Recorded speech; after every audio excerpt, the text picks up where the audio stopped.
Good morning students. Shrimati Ramkumari तिथि महिला महाविद्यालय की ऑनलाइन क्लासेज में आपका हार्दिक स्वागत है। मैं प्रमोद कुमार जैमिन। आज अपन जियोग्राफी ह्यूमन जियोग्राफी का एक टॉपिक है विश्व की प्रमुख जनजातियाँ, इसको अपन पढ़ेंगे। वीडियो को शुरू करने से पहले चैनल को सब्सक्राइब करें और अगर वीडियो पसंद आई तो इसको लाइक और शेयर करना ना भूलें। तो चलिए अपन आज का अपना टॉपिक है विश्व की प्रमुख जनजातियाँ, इसको शुरू करते हैं। देखिए, सबसे पहली बात आपको ये बतानी है कि जनजाति क्या होती है।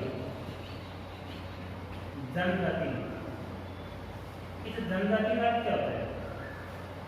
जनजाति का क्या होता है? जैसे मानव पृथ्वी पर कई सालों से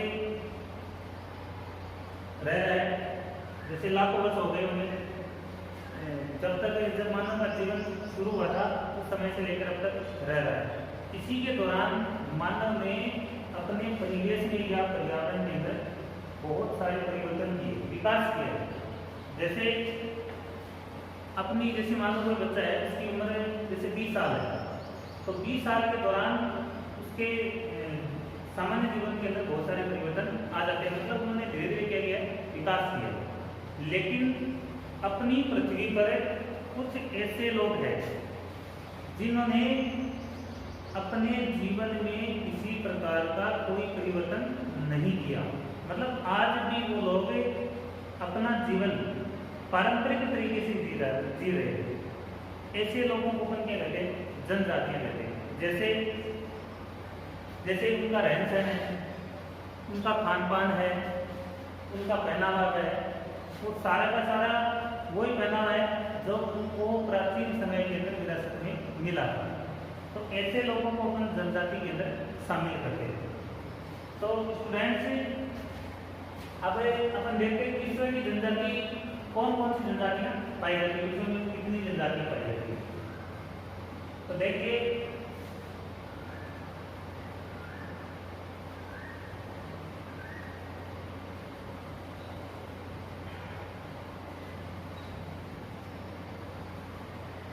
जैसे ये अपनी पृथ्वी है, ये 0 डिग्री है। 0 डिग्री रेखा को क्या बोलते हैं? आप सभी जानते हैं, उसको बोलते हैं अपन विषुवत रेखा।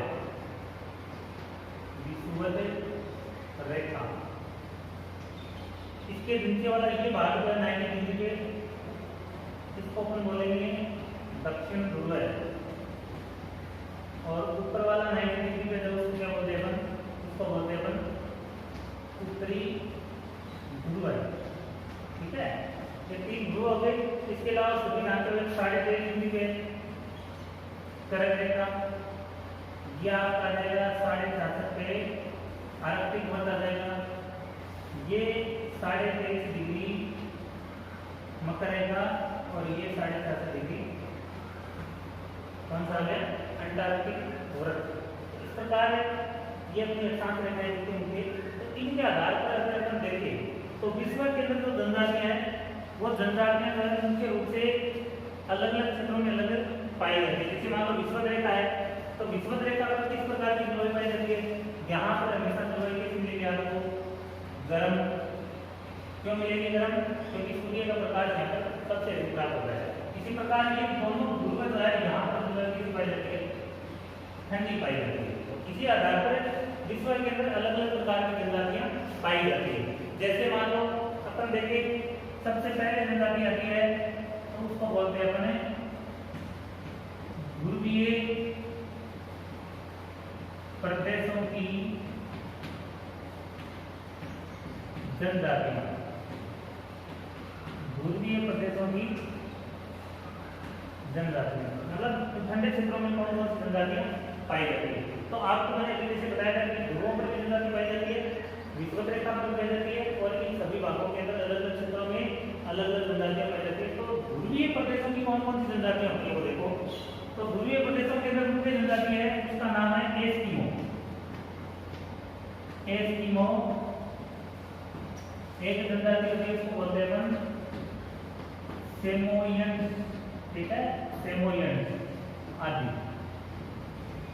ये 2-3 जनजातियां और पूर्वी क्षेत्रों में या ठंडे प्रदेशों के अंदर पाई जाती है। दूसरी देखो, दूसरी आ जाएगी विषुवत रेखीय प्रदेशों की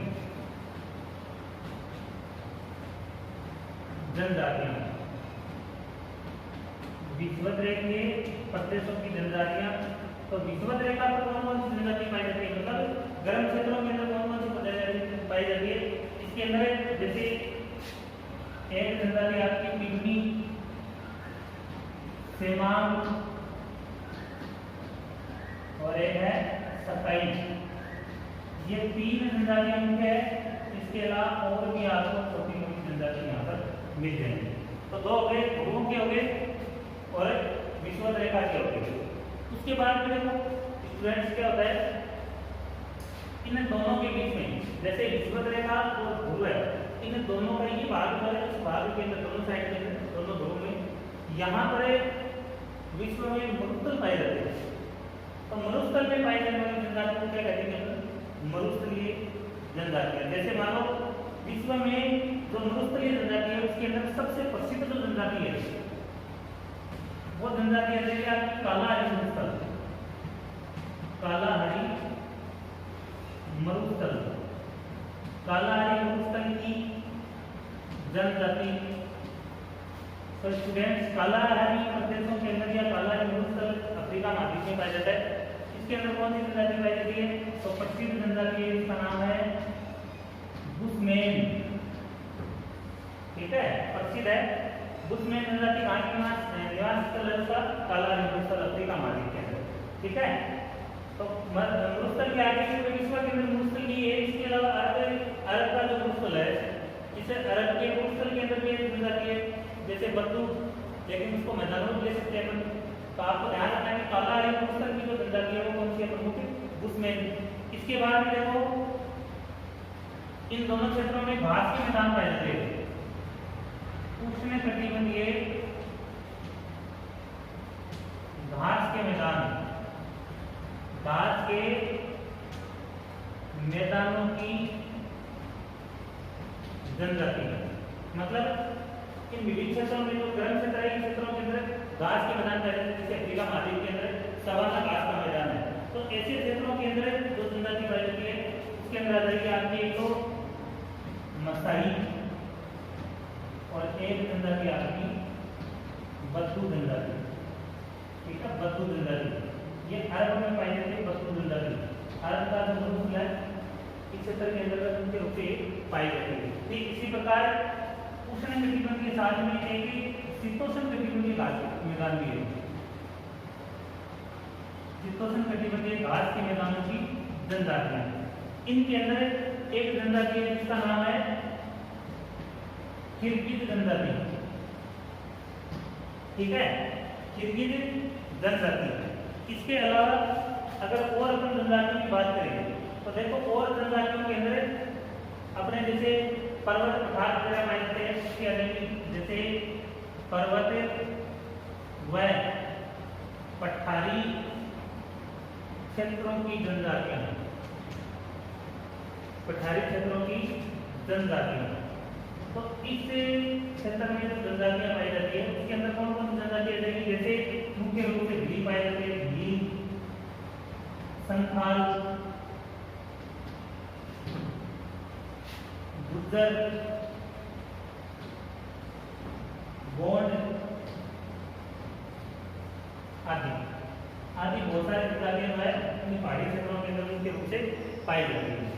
तो सबसे पहली बात आपको ध्यान रखना है कि विश्व के अंदर कौन कौन सी जनजातियां पाई जाती है और कौन से क्षेत्रों में पाई जाती है। कई बार छोटा क्वेश्चन यहाँ से पूछा जाता है कि उष्णकटिबंधीय घास के मैदान में पाई जाने वाली किसी 2 जनजाति के नाम है, तो क्या लिखना आपको, मसाई और बद्दू जनजाति। तो ये तो मुख्य रूप से जनजातियां होंगी। अब अपने आप अगर इसको साथ साथ में लिखते रहोगे तो बहुत ज्यादा बेहतर रहेगा। नोट्स अपने साथ में आप बना सकते हो आराम से। विश्व की जनजाति का लिख देना और बाद में लिखना आपको विश्व की प्रमुख जनजातियां। तो क्षेत्र आगे ध्रुवीय प्रदेशों की, विषुवत रेखीय, कालाहारी मरुस्थल की, उष्णकटिबंधीय घास के मैदानों की, शीतोष्णकटिबंधीय घास के मैदानों की और एक पर्वत पठारी क्षेत्रों की जनजातियां। ठीक है, ये तो आ गई आपकी सारी जनजातियां। ठीक है, उसके बाद में अपन एक जनजाति जो है उसको पढ़ेंगे, क्योंकि परीक्षा के अंदर हर साल जो है पूछा जाता है जनजाति में से एक जनजाति का पूरा विवरण हो पूछा जाता है। तो अपन एक बार इसको छोड़ो, आप इतना जो लिख सकते हो। अब अपन जनजातियों में मुख्य जनजाति है एस्किमो। एस्किमो जनजाति, इसके बारे में अपन विस्तृत वर्णन करेंगे। क्वेश्चन लिखो तो ऐसे लिखना आपको, विश्व की प्रमुख जनजातियों का विवरण प्रस्तुत करते हुए एस्किमो जनजाति का सामाजिक जीवन या उसका विस्तृत वर्णन कीजिए, ऐसे क्वेश्चन बन जाएगा। तो अपन पहले पढ़ेंगे एस्किमो जनजाति। एस्किमो जनजाति, इसका शाब्दिक अर्थ क्या होता है? एस्किमो का शाब्दिक अर्थ क्या होता है? इसका शाब्दिक अर्थ होता है कच्चा मांस खाने वाला। कच्चा मांस खाने वाला, कच्चा मांस खाने वाला होता है। मतलब ये जो लोग होते हैं इनका खाने का जो तरीका है वो क्या है? ये कच्चा मांस ही खाते हैं, ठीक है। दूसरी बात,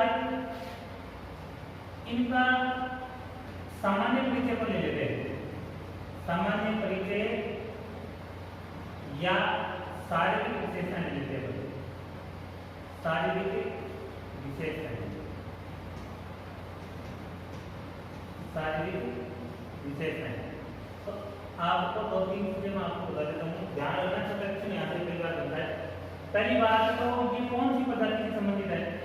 देखो जनजाति अलग होती है, प्रजाति अलग होती है। तो कई बार छोटा क्वेश्चन ये पूछा जाता है एस्किमो का संबंध किस प्रजाति से है? तो ध्यान रखना, एक प्रजाति है मंगोल। मंगोल या इसको मंगोलाइट भी बोलते हैं, मंगोलाइट, ठीक है। मंगोल या मंगोलाइट प्रजाति, मतलब इन जनजाति से एस्किमो जनजाति की उत्पत्ति कहाँ से हुई? मंगोल प्रजाति, ठीक है। कुछ अर्थशास्त्री क्या मानते हैं कि ये जो है अमेरिका में पाई जाने वाली एक रेड इंडियन प्रजाति है।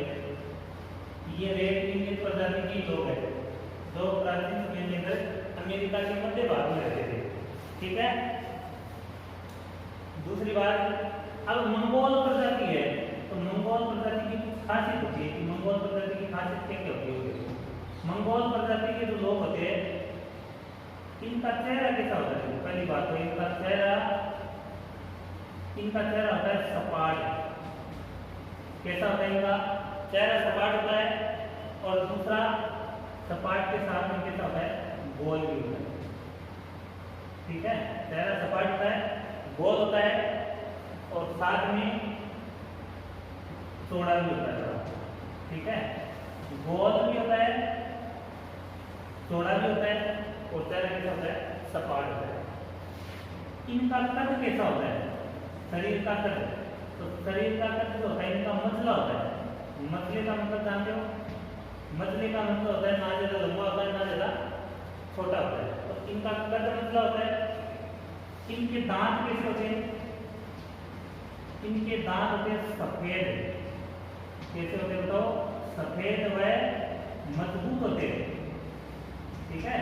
सफेद भी होते हैं और मजबूत भी होते हैं। साथ में इनकी आंखें काली होती है। ध्यान रखना, यहाँ से भी एक बार प्रश्न पूछ लेते हैं। आंखें काली होती है और साथ में छोटी होती है, मतलब आंख छोटी होती है और आंख जो है अंदर की साइड में थोड़ी दबी हुई होती है। तो आंखें काली होती है, छोटी होती है। साथ में इनकी नाक चपटी होती है। ध्यान रखना, इनकी नाक कैसी होती है? नाक चपटी। गाल कैसे होते हैं इनके? गाल होते हैं इनके कैसे? गोल होते हैं। गाल गोल होते हैं और नाक कैसी होती है? चपटी होती है। जबड़े भारी होते हैं इनके। जबड़े कैसे होते हैं भाई? जबड़े होते हैं इनके भारी जबड़े होते हैं, मतलब यहाँ से जो जबड़ा होता है ये इनका क्या होता है? भारी होता है। दूसरी बात, एक खासियत और देख लेते हैं, इनकी त्वचा का रंग जो होता है, त्वचा का रंग होता है इनका भूरा, ठीक है। भूरा व पीलापन ये होता है इसका, पीलापन। पीलापन लिए। पीलापन लिए का मतलब है, ध्यान रखना है, पीला नहीं होता है, पीलापन लिए हुए मतलब कुछ भाग बुरा होता है, साथ में ये लोग क्या होते हैं, नहाते नहीं है, और नहीं नहाने के कारण इनकी चमड़ी का रंग कैसा हो जाता है, थोड़ा सा पीला पीला सा दिखाई देने लग जाता है। ठीक है भाई, तो सबसे रंग बुरा होता है, पीलापन भी होता है। एक और देख लेते हैं इनके बाल। तो स्टूडेंट्स इनके बाल कैसे होते हैं, इनके बाल ये काले होते हैं, काले होते हैं, सीधे होते हैं, काले भी होते हैं, सीधे भी होते हैं, मतलब ये बाल वगैरह बनाते नहीं, जैसे इनके सामने बाल आ गए, इनके बाल सीधे होते हैं एकदम से, और कड़े होते हैं, टाइट होते हैं। अब टाइट क्यों होते हैं भाई, टाइट होने का कारण है ये लोग नहाते नहीं है, नहाते नहीं है। क्यों नहीं नहाते, क्योंकि आज ये हमें पानी से डर लगता है इनको। पहली बात तो ये कि यहाँ पे पानी बहुत ठंडा होता है, बर्फ का पानी ठंडा होता है। दूसरी बात इनके पास में जलाने के लिए ईंधन नहीं होता है, तो पानी को गर्म भी कर देते हैं, तो नहाते नहीं नहाने के कारण बाल सीधे होते हैं, कड़े होते हैं। ठीक है, कड़े होते हैं, सीधे होते हैं। दूसरी बात, बाल भी नहीं कटते, कभी बाल कटवाते नहीं है, बाल नहीं कटवाते हैं। बाल जो है उनके जैसे बंदे वैसे लंबे लंबे बाल दिखाई देते हैं, बिल्कुल नहीं कटवाते बाल। ठीक है भाई, ये मंगोल प्रजाति की सारी विशेषताएं हैं। तो ये जो मंगोल प्रजाति की सारी विशेषताएं हैं, ये सारी की सारी विशेषता किसमें पाई जाती है, एस्किमो के अंदर पाई जाती है। इसीलिए कहा जाता है एस्किमो का संबंध किससे, मंगोल प्रजाति से। दूसरी बात, एक छोटी सी बात हो रही है, इनकी भाषा। तो इनकी भाषा जो है, कौन सी भाषा बोलते हैं एस्किमो, एलियू भाषा बोलते हैं। ध्यान रखना, कई बार पूछा जाता है एलियू क्या है, तो एलियू क्या है, एलियू भाषा है। कौन बोलता है एलियू, एस्किमो लोग एलियू भाषा बोलते हैं। ठीक है भाई, तो ये तो इनका सामान्य परिचय हो गया। दूसरी बात, ये लोग जो होते हैं इनका थोड़ा स्वभाव क्या होता है, इनका स्वभाव कैसा होता है, स्वभाव, इनका स्वभाव बहुत ही सरल स्वभाव होता है, सरल सहज।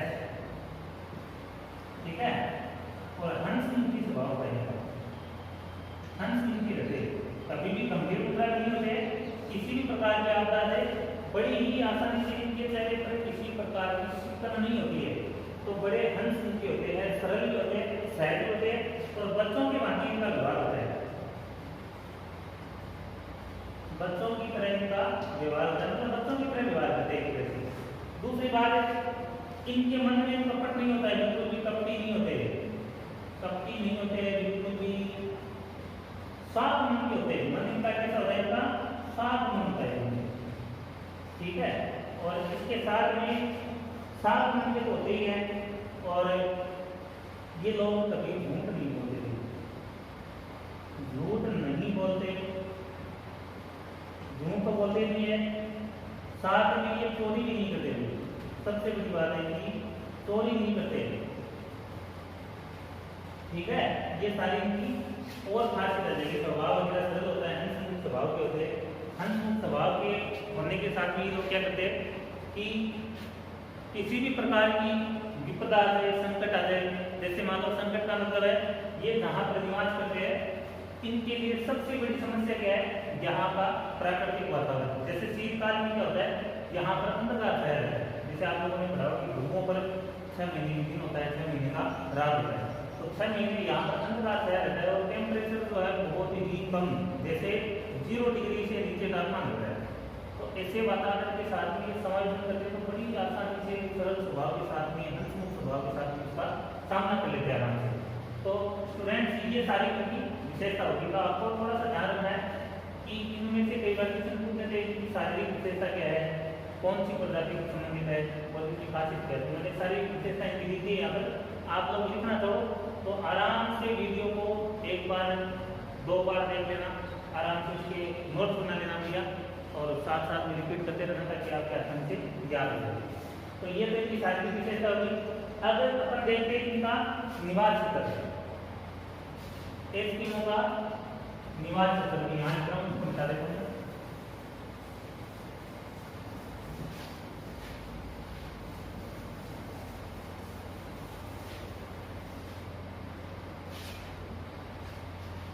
उड़ीसा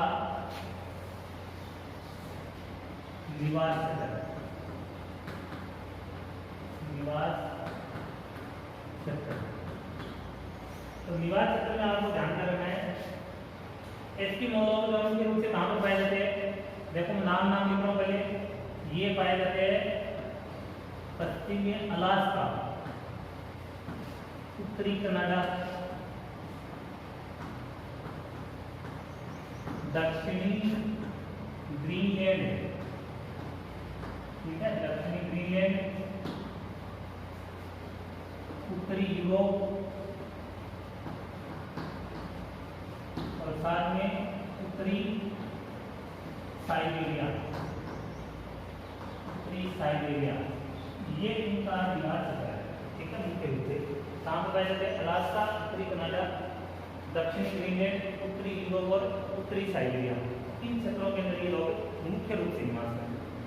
दूसरी बात, इनका जो निवास क्षेत्र है वो टुंड्रा प्रदेशों में है, टुंड्रा प्रदेशों में। अब टुंड्रा प्रदेश को क्या होता है? टुंड्रा क्या होता है? टुंड्रा का मतलब होता है ठंडा प्रदेश, ऐसा क्षेत्र है जहाँ पर जो तापमान है वो 0 डिग्री सेंटीग्रेड से कम होता है। ठीक है, और ये भाग जो है पूर्ण रूप से बर्फ से ढका रहता है, बर्फ से ढका रहता है। ठीक है, यहाँ की भूमि जो है पूर्ण रूप से किससे ढकी होती है? बर्फ से ढकी होती है। अब बर्फ से ढकने का कारण यहाँ पर जो वर्षा होती है, वर्षा किसके रूप में होती है? बर्फ के रूप में। तो पहली बात तो बर्फ के रूप में वर्षा होती है, दूसरी बात टेम्परेचर 0 डिग्री से कम है तो पानी अपने आप क्या हो जाएगा? जम जाएगा। मृदा की परत कैसी पाई जाती है? परत पतली पाई जाती है, कच्ची काली होगी नहीं होती। दूसरी बात, यहाँ पर वनस्पति का पूर्ण रूप से क्या पाया जाता है? अभाव पाया जाता है। लेकिन फिर भी जैसे थोड़ी बहुत बर्फ पिघल जाती है तो यहाँ पर कुछ शैवाल वगैरह है, लाइकेन या शैवाल वगैरह ऐसे कुछ घास वगैरह वो यहाँ पर मिल जाते हैं। और इन शैवाल लाइकेन में कुछ फूल वाले पौधे हैं वो यहाँ पर उग जाते हैं। जहाँ वनस्पति का अभाव होता है, मृदा की परत पतली होती है, बर्फ से ढका रहता है। दूसरी बात, यहाँ पर बर्फीली आंधी आती है। क्या आती है? बर्फीली आंधियां, बर्फीली आंधी आती है। यहाँ पर तापमान कम होता है एकदम से। ठीक है, बर्फीली आंधियों में किस प्रकार से ये लोग ऐसे वातावरण का समायोजन करते हैं। तो इनकी बहुत सारी खासियत है। तो और देखो थोड़ी दो चार बातें। अब इसमें देखो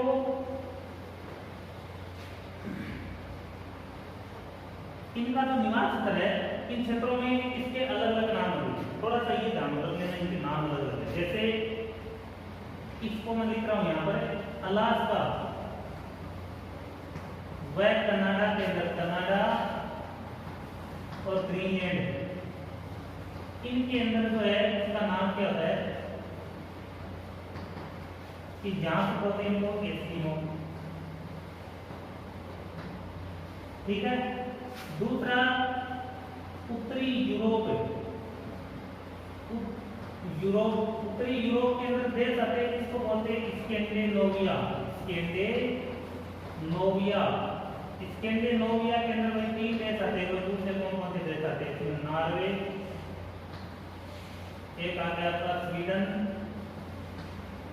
और एक आ गया आपका फिनलैंड। ये 3 देश जो है वो उत्तरी यूरोप है। इसके अंदर इसको स्कैंडिनेविया के नाम से जानते हैं धरती को। तो यहाँ पर इस जनजाति का जो नाम होता है वो है, इसको बोलते हैं लेप्स। क्या कहा जाता है? स्कैंडिनेविया में इसको लेप्स कहा जाता है। और तीसरा जो साइबेरिया आपका, इस साइबेरिया के अंदर इसकी विभिन्न नाम है। साइबेरिया में अलग अलग नामों से जानते हैं इसको। जैसे सेमोयड्स, अपने शुरू में मैंने लिखा था आपको, सेमोयड्स, सेमोयड के बाद बोलते हैं याकूत, एक होता है कच्ची, एक होता है तुंग, आदि नामों से इसको जाना जाता है। स्टूडेंट बहुत ही महत्वपूर्ण है। कई बार पूछ लेते हैं तो अन्य नाम क्या है एस्किमो, या एक नाम मिलेंगे कि आपको कौन सी जनजाति को कहा जाता है। तो ये सारी की सारी इनकी अन्य नाम है वो आ जाते हैं इसके अंदर।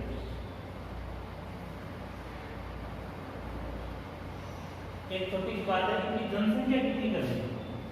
इनकी जनसंख्या जो है लगभग 10 लाख के आसपास में, 10 लाख के लगभग इनकी जनसंख्या है। तो आशा है कि ये सारी बातें आपके समझ में आई होगी।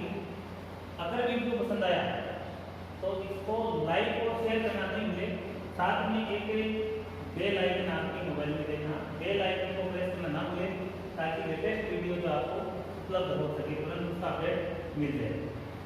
तो एस्किमो अपने पढ़ा विश्व की जनजाति कौन सी है, जनजाति कार्ड एस्किमो जनजाति की सामान्य परिचय प्रक्रिया पर इनकी शारीरिक विशेषता पढ़ ली, इसका निवास क्षेत्र पढ़ लिया। अगले वीडियो के अंदर एस्किमो जनजाति के बारे में और अपन अध्ययन करेंगे। आज के लिए इतना ही, धन्यवाद।